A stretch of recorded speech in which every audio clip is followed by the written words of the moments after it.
Oh divino ser superior que moráis en nuestro interior, os pedimos respetuosamente que nos asistáis en este acto de entrega a Dios y a la humanidad, y en contacto con vuestro bendito amor se purifique nuestra mente y corazón, y a través de esta invocación percibamos la verdadera vida del alma. Nos entregamos con espíritu lleno de devoción y respeto para recibir a nivel interno vuestra espiritual y divina gracia.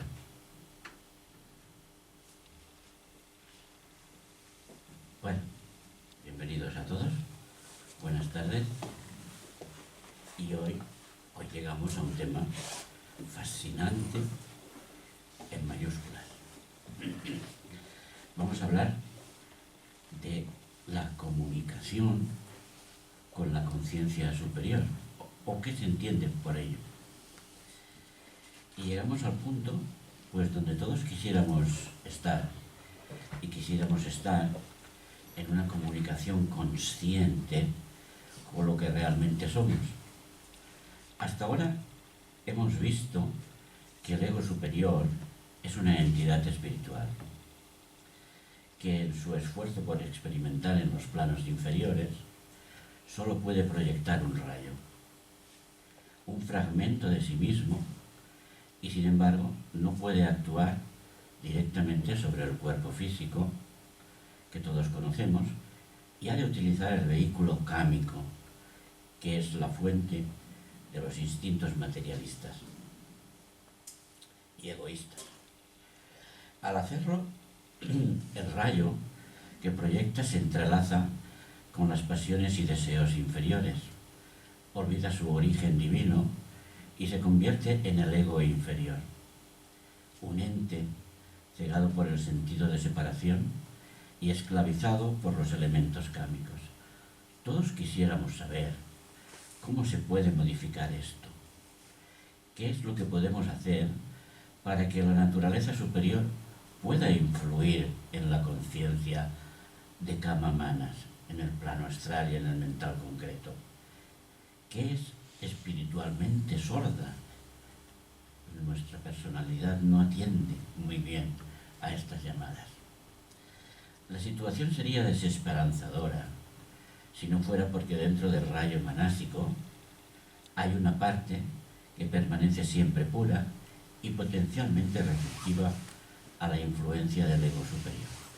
Es decir, por un lado tenemos una entidad que llamamos ego superior o yo superior, por otra tenemos el inferior, la personalidad, y hay una comunicación, o debería haberla al menos, entre el uno y el otro.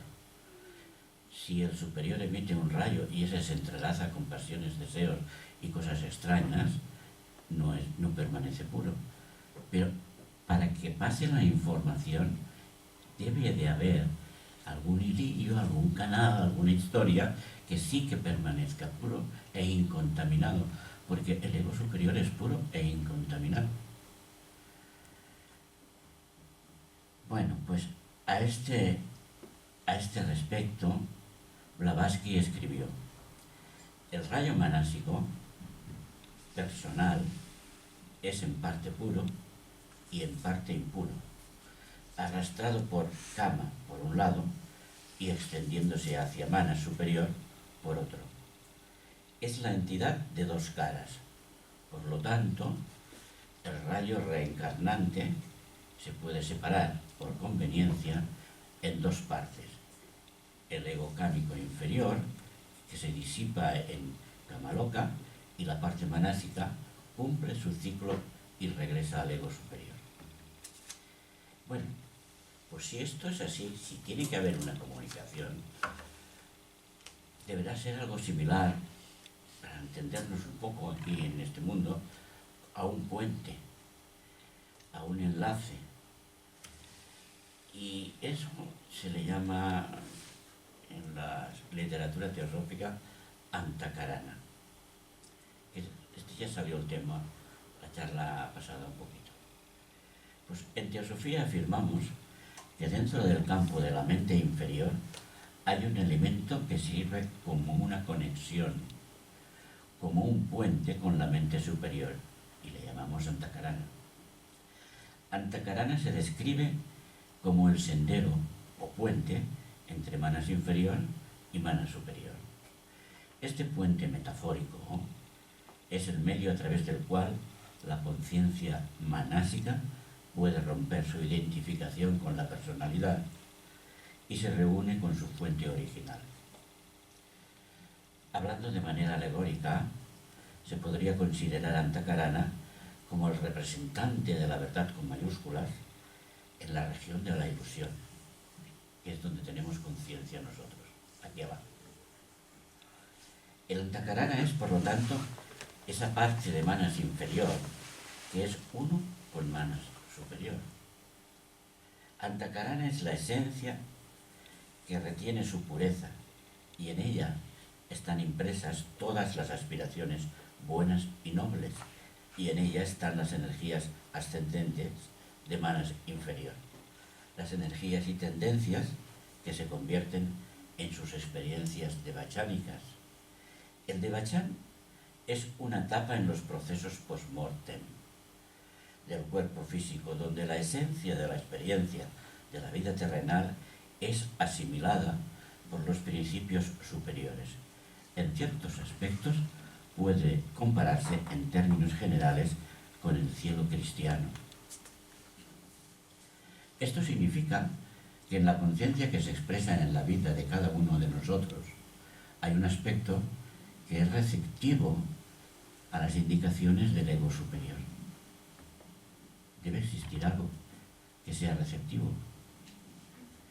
La mente inferior, expresándose a sí misma a través del cerebro, puede entonces funcionar bajo la influencia de los elementos kámicos o puede ser atraída por los principios superiores. Tiene esas dos opciones. Aunque Antakarana está presente en todas las personas, puede estar en un estado activo o en un estado inactivo. El Antakarana está activo solo durante esos momentos en que manas inferior aspira hacia su mitad superior y por lo tanto Antakarana se convierte en el medio de comunicación entre manas inferior y manas superior. Es en esos momentos de aspiración. Pensar en Antakarana como un puente o sendero entre los dos aspectos superior e inferior de manas nos puede llevar a la idea de que se trata de una estructura fija y tal vez se pueda considerar mejor no como una estructura fija, sino como una función de la mente inferior, es decir, como la disposición, como la capacidad para responder a la influencia de la mente superior. Y esta función se activa cada vez más y más a medida que se realiza un esfuerzo por actuar de manera correcta.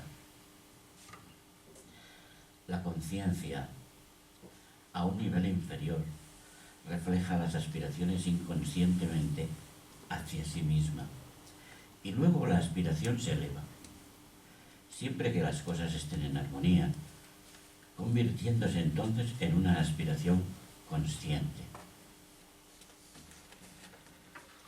A medida que nuestra vida diaria se desarrolle en un contexto de actuar siempre haciendo lo correcto, el Antakarana se vuelve activo con mayor regularidad. Todos sabemos qué es lo correcto o no correcto y depende de cada uno. Cada uno tendrá su escala de valores y esa escala de valores le variará a lo largo de la vida. Pero si hacemos lo correcto con lo que sentimos y pensamos, esto se va ampliando cada vez el puente, se va haciendo más activo. Y así la influencia de mana superior en manas inferior se vuelve más intensa. Una forma en que la personalidad puede percibir la influencia de mana superior es como si en nuestro interior pudiéramos oír la voz de nuestra propia conciencia. Una voz insonora. Las impresiones proyectadas por el ego superior hacia manas inferior constituyen lo que llamamos conciencia. Y en la medida que la personalidad, es decir, el manas inferior, se une a su conciencia superior, es decir, el ego superior, se hace más marcada la acción de este último en la vida del ser humano. El corazón espiritual es el centro de la conciencia espiritual. Los remordimientos por el mal hecho, el cargo de conciencia, el reproche del mal, el querer hacer el bien, todo esto viene del corazón espiritual, no de la cabeza. La conciencia, la voz apacible y suave, es un sentimiento sutil que nos dice que cierta actitud, que cierta acción es correcta o no. También se nos puede presentar como un remordimiento por los errores cometidos en el pasado, y al no poder cambiar el pasado, solo podemos escuchar atentamente nuestra conciencia y seguir sus consejos para no repetir las mismas equivocaciones. La opinión de los demás no debe considerarse superior a la voz de la propia conciencia. Por lo tanto, que esa conciencia desarrollada en su más alto grado sea lo que nos guíe en los actos cotidianos de nuestra vida, es lo que todos deseamos. Sin embargo, existe una limitación en la acción de la conciencia. Aunque puede advertirnos para no tomar el camino equivocado, no es tan efectiva como para decirnos cuál es la acción correcta. Te advertirá de que no vayas por ahí, pero no te dirá lo que tienes que hacer. Lo que tienes que hacer, tú tienes que decidir tú. En palabras del maestro Kuthumi, nos dice, con toda su formidable importancia, este factor moral, la conciencia, tiene un defecto radical. La conciencia puede tal vez decirnos lo que no debemos hacer, pero nunca nos guía hacia lo que deberíamos realizar, ni nos da un objetivo definido para nuestra actividad. La conciencia es una manifestación de la experiencia ya adquirida por el ego superior en su evolución. Pero cuando se trata de descubrir la acción correcta en una situación previamente inexplorada, en una situación nueva, se necesita algo más elevado. Se necesita la intuición espiritual que proviene de Buda. Antes de que el principio búdico se despierte en grado cierto, antes de saber qué hacer ante nuevas situaciones, el aprendizaje se realiza básicamente mediante el consabido método de prueba y error. Una vez que la intuición espiritual entra en actividad, se convierte en una importante ayuda en nuestra vida. Al principio, esta intuición será débil y confusa, pero si perseveramos con el esfuerzo correcto, se puede desarrollar una intuición más segura. Es decir, es como todo, hay que practicarlo y perseverar en ello para que lleguemos a un resultado aceptable. A este respecto, Blavatsky dijo, en primer lugar, ejercitándola, y en segundo lugar, no usándola para fines puramente personales. Es como se ejercita Udi. Ejercitarla significa que debe seguirse a través de errores y golpes, hasta que por los sinceros intentos de utilizarla adquiera su propia fuerza. Esto no significa que podamos hacer el mal y olvidarnos de los resultados, sino que después de establecer la conciencia sobre una base correcta, ponemos en acción la intuición e incrementamos su fortaleza. Inevitablemente, al principio cometeremos errores, pero pronto, si somos sinceros, se volverá más brillante y no cometeremos esos errores. A todo esto deberíamos añadir el estudio de las obras y pensamientos de quienes en el pasado recorrieron este sendero y descubrieron qué es lo real y qué no, qué es lo correcto y qué no es lo correcto. Dicen que el yo, con mayúsculas, es la única realidad. Entonces se le debe dar al cerebro una visión más amplia de la vida. Por ejemplo, mediante el estudio de la doctrina de la reencarnación, ya que eso brinda un camino ilimitado a las posibilidades en potencia, no solo debemos ser desinteresados, sino que debemos cumplir con todos los deberes que el karma nos ha dado. Y así la intuición nos señalará el camino del deber y el verdadero sendero de la vida. Estas palabras de Blavatsky van dirigidas al corazón espiritual de cada uno de nosotros. Más que el eco que os pueda producir mi voz, es lo que resuene en vuestro corazón, y seguramente que a cada uno le va a resonar de manera distinta. Pero siempre habrá un punto en común: el encuentro consigo mismo. Si bien la acción basada en la intuición requiere un cierto grado de madurez espiritual, la voz de la conciencia está disponible para la mayoría de las personas, es decir, para todas. Incluso en su limitado campo de acción, la conciencia es el medio por el cual la naturaleza superior puede aconsejar a la psique que no siga ciegamente los impulsos de kama, de los deseos, de las pasiones. Lo brinda la posibilidad de elegir, te da esa posibilidad, elige. O, oye, mira, si tienes que actuar, mójate, toma una decisión.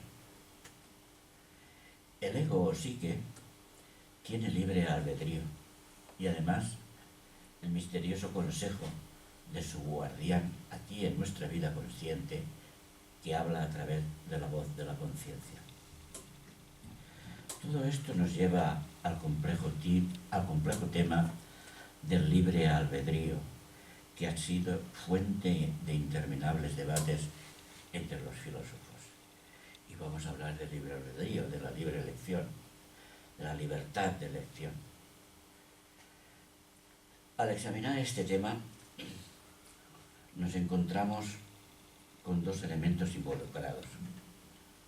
Uno es la posibilidad de elegir, y el otro, si esta elección puede ser libre o siempre está condicionada por factores externos o internos.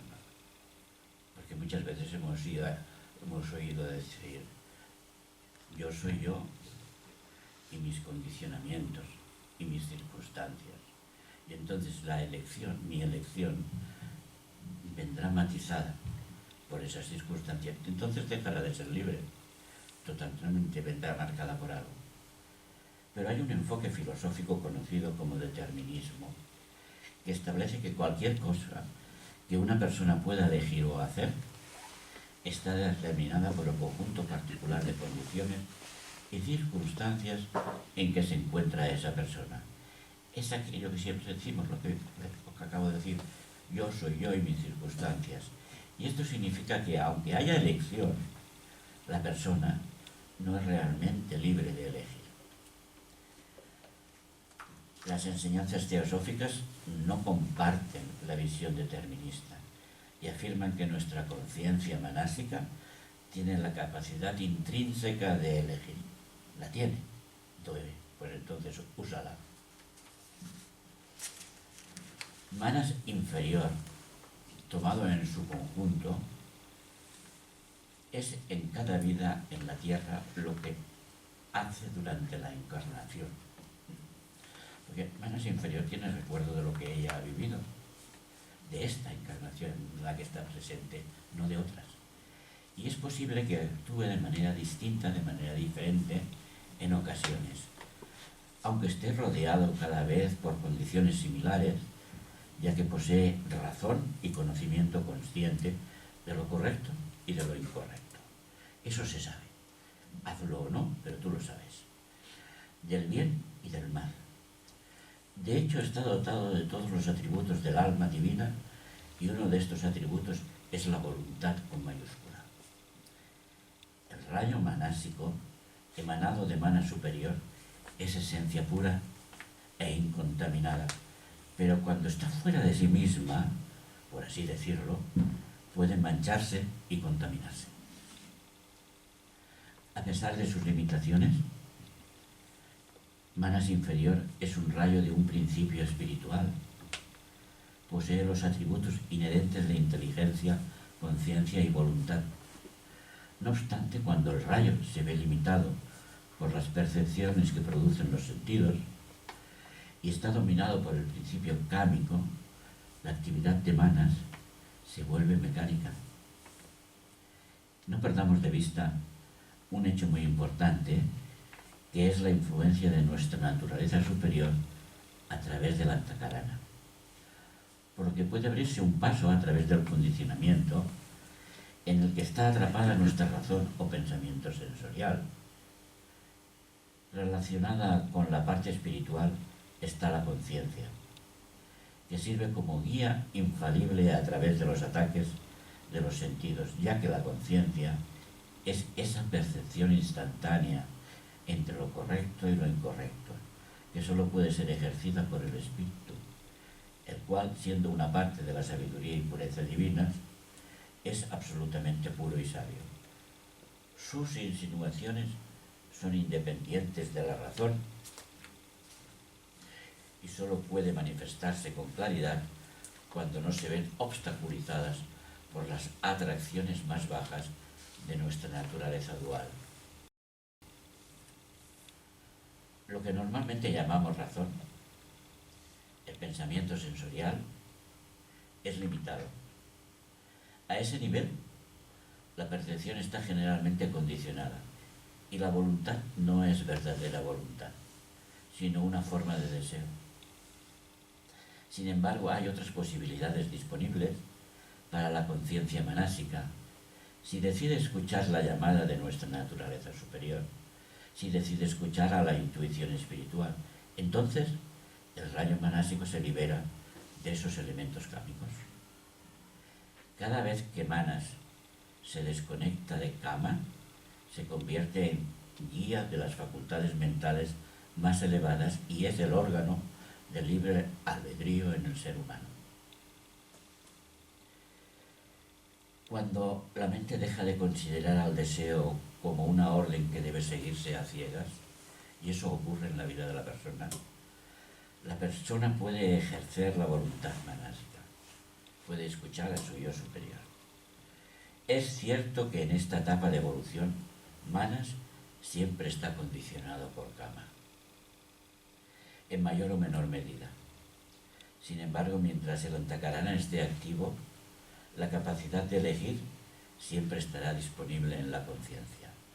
No importa lo condicionada que esté una persona por esos elementos de deseos, pasiones, por esos elementos cámicos, en algún punto tendrá la posibilidad de elegir entre realizar la acción correcta o la incorrecta. Siempre le va a surgir la oportunidad. Y para ilustrar este principio, pues bueno, imaginemos una persona, es bastante imaginar, pero ahora imaginemos a una persona que vive en un país donde la esclavitud está permitida, donde tener esclavos no está prohibido por la ley. La conciencia de esta persona está tan condicionada que tal vez no se dé cuenta de que la esclavitud está mal. Consciente de esto, no ve que haya nada malo en explotar a alguien, si tiene el poder para hacerlo, puesto que no contraviene las leyes de su hipotético país. Pero incluso dentro de esta percepción condicionada, habrá un momento en que aparecerá una elección en el campo de la conciencia. Puede ser la opción entre permitir pues que el esclavo descanse un rato o bien obligarlo a seguir trabajando. Y supongamos que la persona que ostenta el poder es tan insensible que la opción de que el esclavo descanse no pasa ni por su cabeza. Pues cree que un esclavo debe trabajar tanto como sea posible. El siguiente nivel de elección puede venir entre gritarle al esclavo para que trabaje o infligirle algún castigo físico para que lo haga.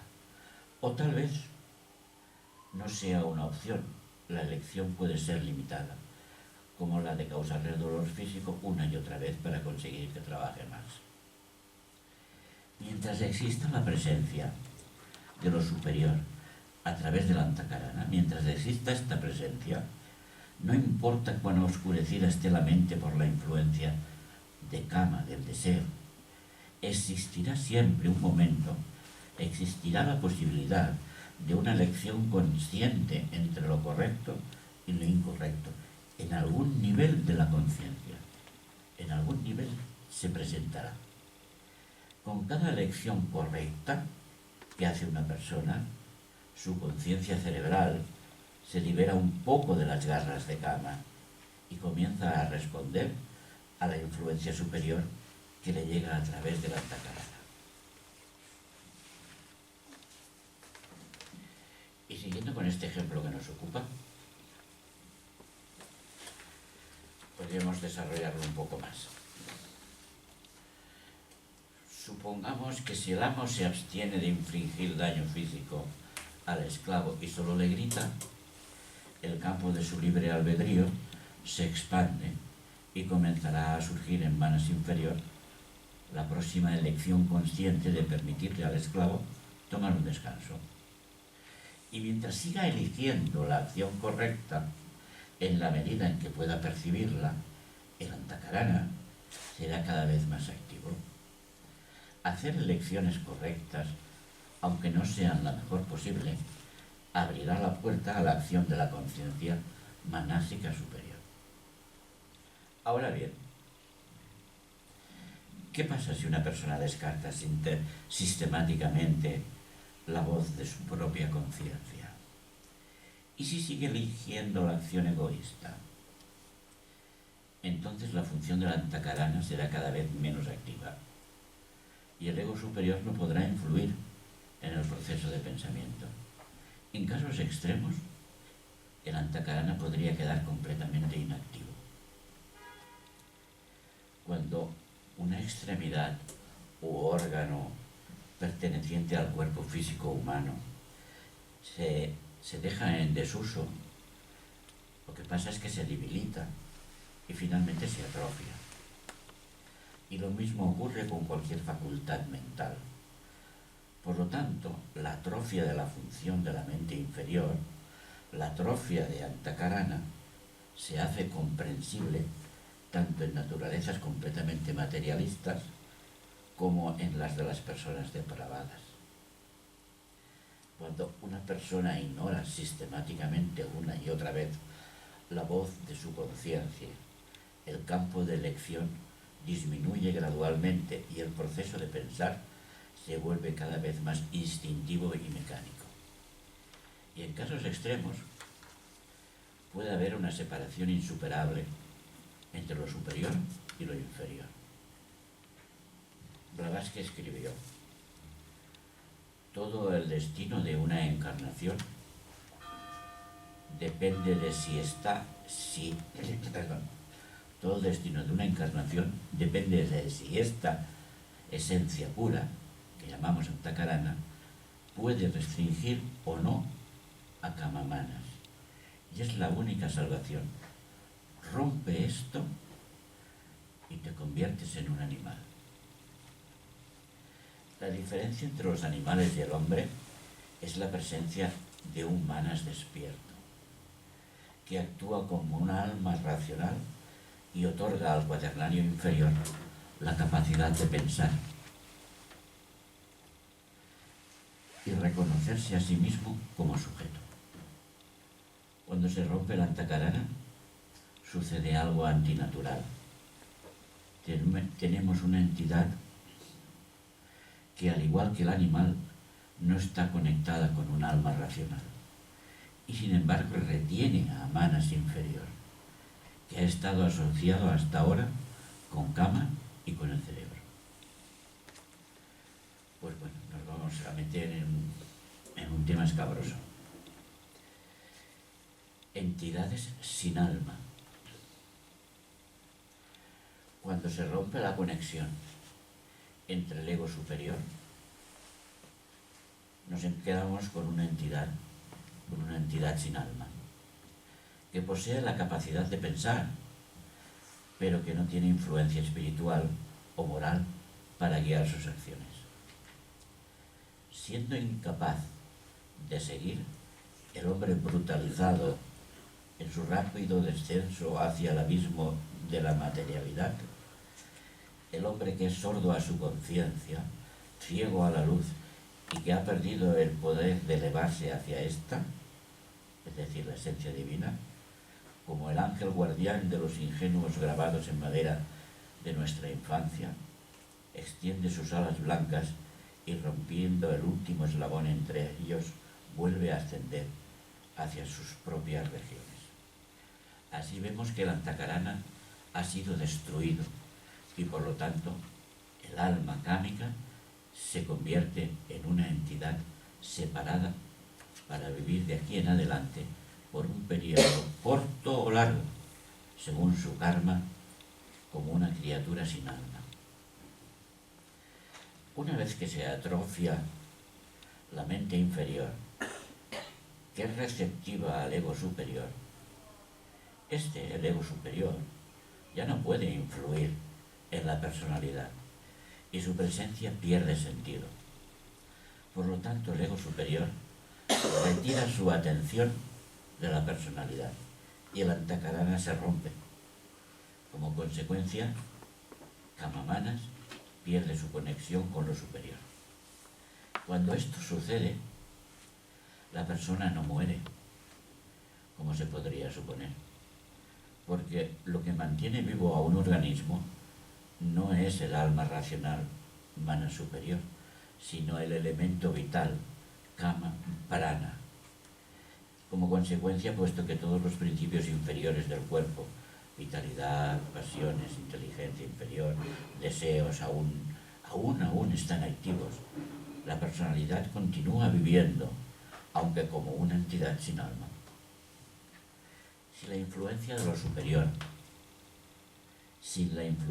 superior, la conciencia manásica es tan solo una mera esclava del deseo. Y aunque el cerebro humano todavía puede albergar el proceso del pensamiento, la vida de la persona y su estado de conciencia están más cerca de un animal que de un ser humano. Sin embargo, incluso en este punto, no toda esperanza está perdida, puesto que el Antakarana es una parte de la mente inferior que continúa activa en la persona y la conexión todavía puede restablecerse. Bueno, mientras que aún en el cuerpo que ha perdido su alma superior a través de sus vicios, todavía hay esperanza para una persona así. Todavía puede ser redimida y se puede hacer que le dé la espalda a su naturaleza material, en cuyo caso, ya sea un intenso sentimiento de arrepentimiento o una sola y sincera apelación al ego superior que ha partido, o lo mejor de todo, un esfuerzo activo para enmendar los errores, la persona puede recuperar al ego superior. El hilo o la conexión no están totalmente rotos, aunque el ego superior está ahora más allá de ser alcanzado mediante la fuerza, ya que Antakarana está destruido y la entidad personal ya tiene un pie en mi alma, que es la región infernal, pero no está tan lejos como para no escuchar la fuerte llamada espiritual. Bueno, déjame beber un poco de agua.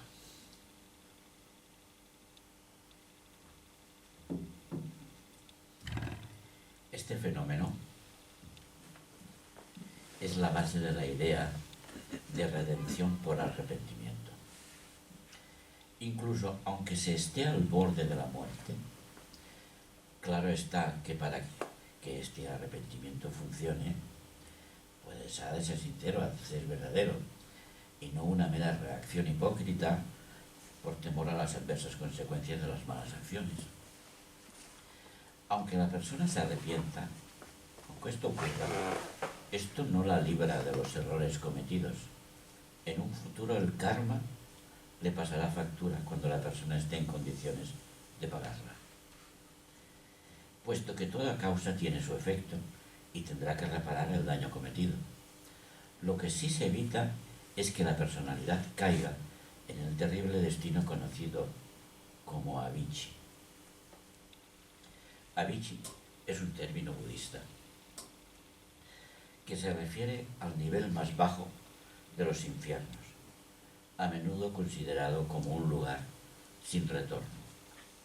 Una persona así, caída en avicii, la teosofía nos dice que una persona así necesita una o más reencarnaciones del cuaternario inferior como una entidad sin alma que experimenta vidas llenas de sufrimiento. Blavatsky explicó la naturaleza de avicii de la siguiente manera. Con frecuencia sucede que después de que termina la verdadera vida del hombre sin alma, se reencarna una y otra vez en nuevas personalidades, cada una más abyecta que la otra. El impulso de la vida animal es demasiado fuerte, no se puede extinguir en una o dos vidas solamente. La tierra es avicii, y la peor avicii posible. Expulsados para siempre de la conciencia de la individualidad, el ego reencarnante, los átomos físicos y las vibraciones psíquicas de la ahora personalidad separada se reencarnan inmediatamente en la misma tierra, solo que en una criatura inferior y aún más abyecta, un ser humano, solo en forma, condenado a tormentos kármicos durante toda su nueva vida. Además, si persiste en su curso criminal o perverso, sufrirá una larga serie de reencarnaciones inmediatas. Tal es el terrible destino de la personalidad sin alma, hasta que su vitalidad se agote y finalmente desaparezca. Pero, ¿qué pasa con el ego superior en estos casos? Una vez que la personalidad muere sin alma, la encarnación se torna un fracaso, habiendo perdido la oportunidad de asimilar para sí algo de la reciente vida personal. No hay posibilidad de disfrutar del descanso y de la bendición del Devachan. Después de una breve pausa, el ego superior encarna una vez más en una nueva personalidad. Si a pesar de todos los esfuerzos, su voz, la de nuestra conciencia, fue incapaz de penetrar a través del muro de la materia, entonces la torpeza de esta última, proveniente de la naturaleza imperfecta de lo material, se clasifica con otros fracasos de la naturaleza.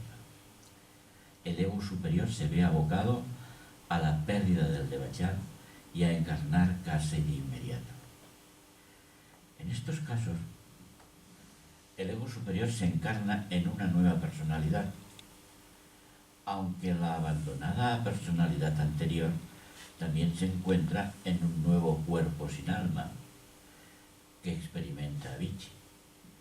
Y a veces la situación de la personalidad depravada es tan desoladora que el ego superior rompe con esta de inmediato y reencarna en un nuevo cuerpo, incluso antes de que la vieja personalidad muera.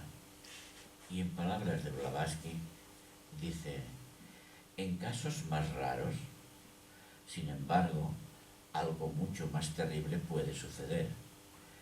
Cuando Manas inferior está condenado a agotarse por inanación, cuando ya no hay esperanza de que incluso un remanente o un poquito de luz inferior,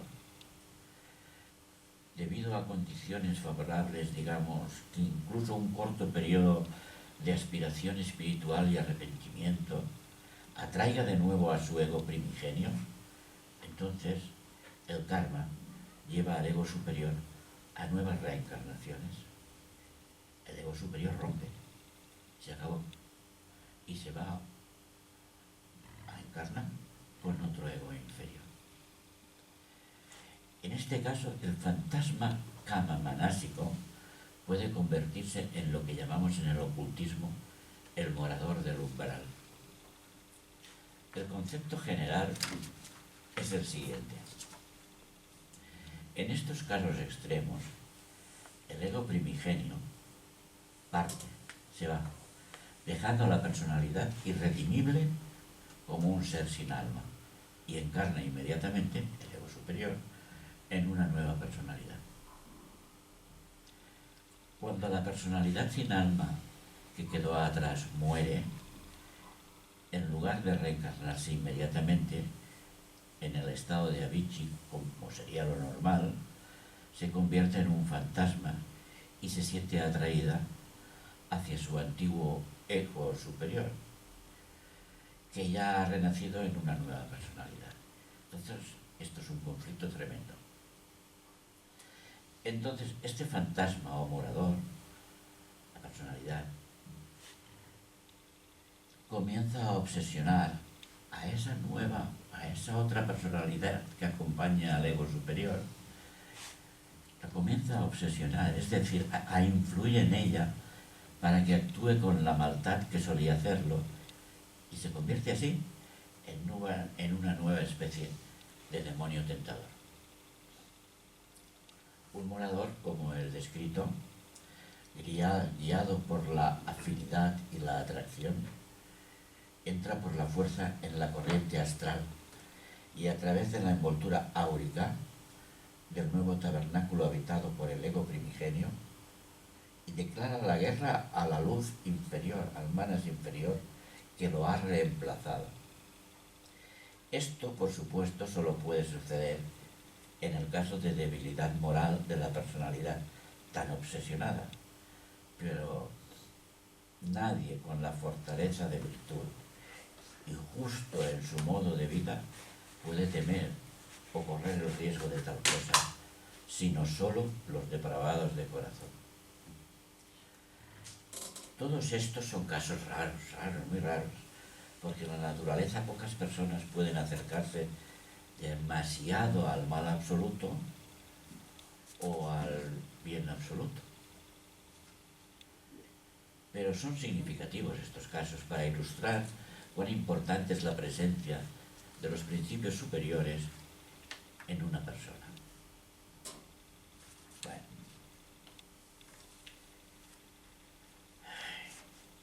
¿Queréis oír más? Pues no creo que sea posible, porque hoy lo vamos a dejar así. Lo que sí se ha planteado es el hecho de que las dos entidades con las cuales nosotros estamos funcionando, personalidad e individualidad, están realmente conectadas por algo que llamamos antecedena o puente. Uno se puede preguntar, porque lo hemos dicho muchas veces, que el ego superior es puro e inmaculado. Y entonces, ¿por qué le suceden todas estas cosas? Alguna responsabilidad tendrá por no haber sabido hacerse escuchar por la personalidad inferior, o no lo sé, hasta qué punto. Pero la explicación me parece coherente. Nuestra conciencia nos puede guiar en las decisiones a tomar en la vida, claro que sí. Es una voz insonora que suena en tu interior, pero nunca te va a obligar a hacer algo. Te va a decir lo que no debes hacer. Tú lo sabes. Es como la marca de la casa.